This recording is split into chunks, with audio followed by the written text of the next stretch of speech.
It's you liberals who have lifted them up, Howard. Paul, you conservatives make a mistake. You can't afford to strangle hope in people. Without hope, people become dangerous. No, Howard. You liberals have let them invade our society. You give them jobs, political jobs. Paul, you missed the point. It's only the smart ones we move up. That makes it even worse. Oh, we have to move them up. If we leave a smart one in the ghetto, he might develop into a leader against us. But if we raise him up into white society, we neutralize him. He feels compelled to try to act like us. He loses his identity and his racial anger, if he has any. He becomes alien to his brothers. They realize he sold them out and they grow to hate him. He becomes worthless to them and safe for us. No, thank you. In fact, in his love for the creature comforts, except for his color, he's become one of us. Barakatah Yahweh, Barakatah Yahweh Shai, Barakatah Yahweh, Bahashem Yahweh Shai, Bahashem Rakak Wadash. Double honors to the apostles and elders of Great Millstone. Peace and salutation of the Akim of the hopeful elect around the globe. All right, I just wanted to share this quick scene from this 1974 movie called Trick Baby. All right, and it just shows straight out of the scriptures, straight out of right here, Psalm 64 and 6, how these people search out iniquities and they accomplish a diligent search. Okay, the inward thought, both the inward thought of every one of them and the heart is deep. All right, so they think of these ways of keeping you oppressed even when they're uplifting you. So I'm gonna entitle this is the reason why some of you minorities, all right, climb up the ranks. All right, something along those lines. This is the reason why you so-called minorities are put in certain positions, all right, which the Apostle Tahar said it years ago, speaking of a token Negro, all right, so-called token Negro, one that's just put there, whether it's these top unions, whether it's in their political system, political jobs, federal jobs, whether be it a mayor, okay, a judge, of some sort, some type of important politician, so-called, okay? That way, it's for our people not to be completely hopeless, all right? To keep up appearances, so to speak, since America's supposed to be the land of the free, home of the brave, land of equality, they don't want to make it too obvious that there is a racial bias. All right, even though it should be obvious, it's common sense. There is a racial bias, class divisions. Their gated communities look very different from the projects that you so-called Negroes, Latinos, and West Indians populate. And again, that's all goes back to the scriptures that showing that we're playing on a rigged board. All right, and it's for the purposes ultimately of the curses that are put on us as a people, all right, as the children of Israel, all right. So again, this ministry, one of the main things it's about, all right, other than to introduce you to the real Most High of the Bible and His Son, is who you are and what's your place in the book. So again, these are things that for people that think that there's not a conspiracy, they've put it out in movies. This is much more than just a movie. This is their society. This is how they see. This is how they believe. All right. Okay. This is what they believe in their hearts, and this is what they mean by they search out iniquities. Okay, and the inward thought of every one of them is deep.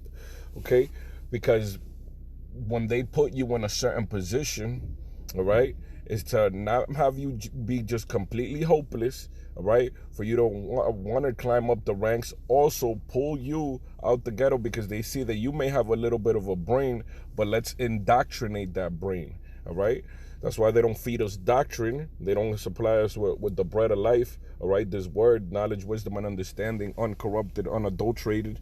All right, because they don't want you to be a wise person, a person with judgment.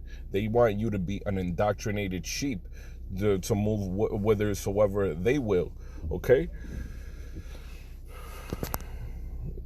and again, this is how they mislead the next man. All right, because now they put one of us in a position of power, so-called, all right, and have that man be an influence on our society, okay? So they're inspiring future little Carlton Banks that want to be little sellouts and make it in the society, all right? As well as, you know, that Willie Lynch shit, you know, to apply a division amongst brethren, all right? So our people, the so-called dumber ones, or the ones that are staying behind in the ghetto, look at that one as a sellout. So then he's of no use to the community, okay? And at the same time, he's safe for them because he doesn't want to overthrow them, all right? Because he is already being given the goodies, all right? That's why the scriptures speak about a gift destroyeth the heart, all right? These people, you know, they have an agenda, and it's ultimately to mislead you. And they're and the elect, the hopeful elect, they're not ignorant to Satan's devices. All right, we see what these devils are trying to do when they do tactics like this. All right, and then let's jump over to Job 20. All right, just because the scene inspires. Job 20 talks about, you know, when the Lord is going to rain upon them while they're eating. All right, and this is also a very symbolic scene. You see, you see the division right here. You see the so-called Negro, you know, in a servant position. All right, in a servant position, and these people, all right, the reason that they're so damn proud, all right, because their excellency has mounted up to the heavens, you know. They control all things. Job 20:6, though his excellency mounts up to the heavens and his head reach unto the clouds, all right, this is a higher-minded Edomite, yet he shall perish forever like his own dung. They which have seen him shall say, where is he? He shall fly away as a dream and shall not be found, yea, he shall be chased away as a vision of the night. The eye also which see him shall see him no more, neither shall his place any more behold him. All right, and he's not going to be in this position of power. All right, his children shall seek to please the poor, and his hand shall restore their goods. All right, so that's the way that, if you see in the beginning of the clip, that he's talking about the agenda, the reason, the purpose of why, he gives them jobs or gives them in a position of power, all right, or little, you know, little positions, is for the purpose of not having them in a completely hopeless condition, because a hopeless condition is dangerous. Because once a slave, or you know, you beat him to the point that he's hopeless, all right, you know, you beat him into a corner, he's gonna fight back. All right, so the reason that they just take a few of us and sprinkle them, you know, on their little government buildings, okay, so it's not completely blatant and obvious that it's a system of white supremacy.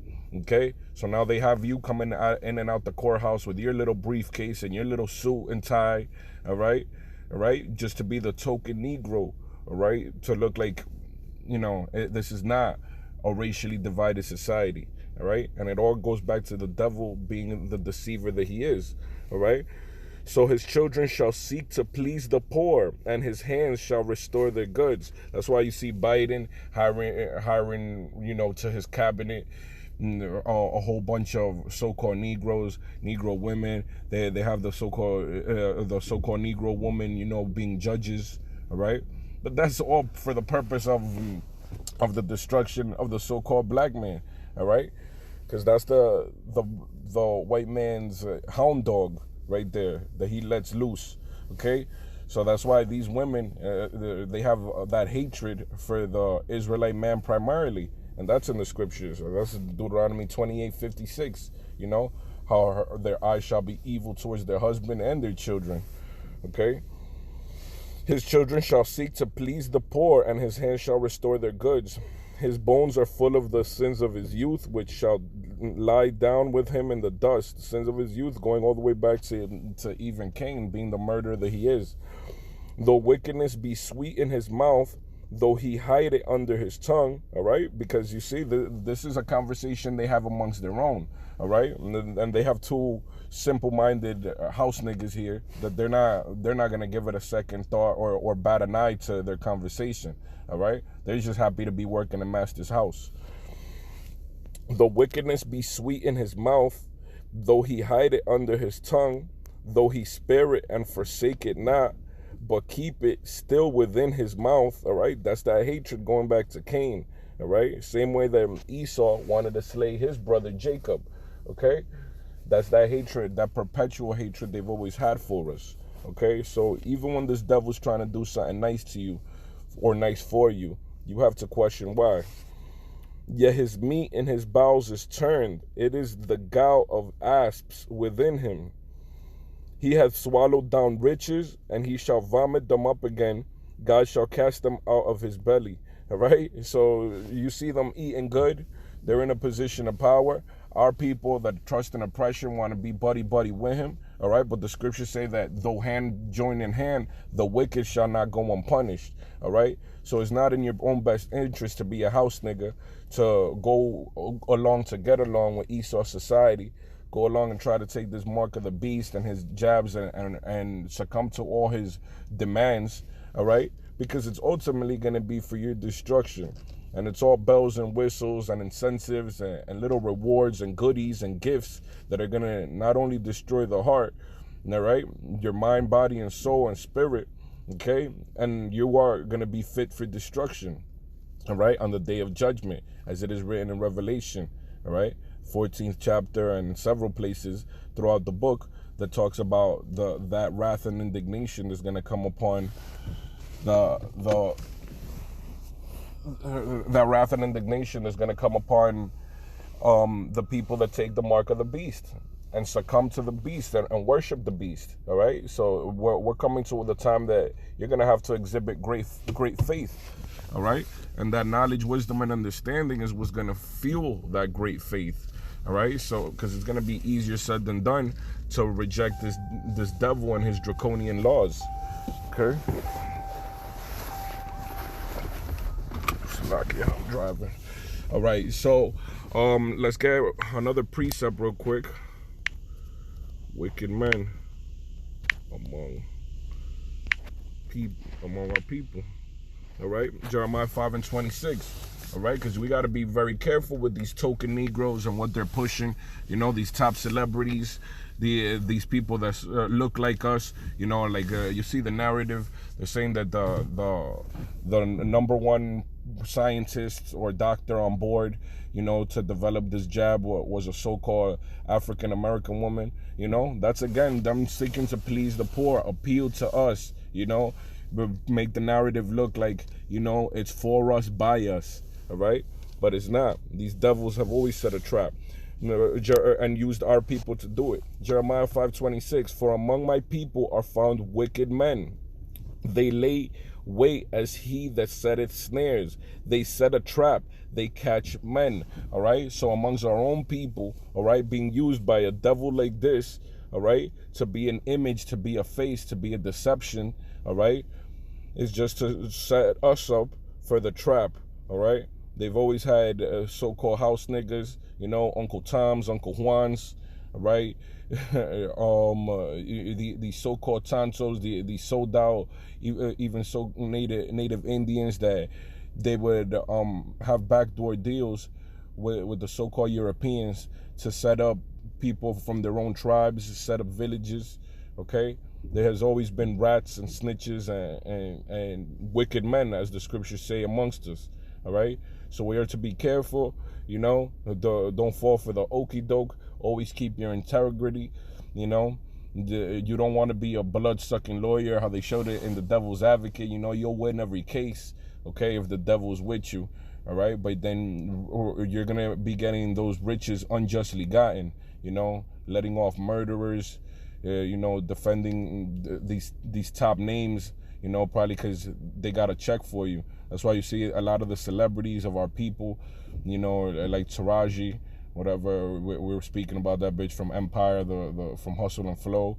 Fine, you know, talented, but she'll want to kill herself because she's had roles and stuff that the way that she's gotten her riches is unjustly, is misleading the people through Hollywood's witchcraft. All right, and she's a small pawn, but just giving an example that anytime that these people want to promote, all right, from within us, or give us a certain position, be it political, be it entertainer, being as a top paid individual, a success story in this society, you got to check what exactly the message is, what the narrative is, all right? Because it's usually in a position of being a degenerate. You know, you can't make 200, 500, $1 million a year, all right, couple M's. You can't be making that in this society unless you're usually doing some foul shit for the beast, okay? So keep your integrity. That's why the scriptures say, give me neither poverty nor riches, all right? You don't want these riches unjustly gained. You don't want to gain the world but lose your soul, all right? The love of money is the root of all evil, okay? As it is written. So with that, I pray the brothers and the few sisters are edified. Till next time, shalom. All honor, glory, love, praise, and reverence to Yahweh, Ba'ashem Yahushua. Shalom.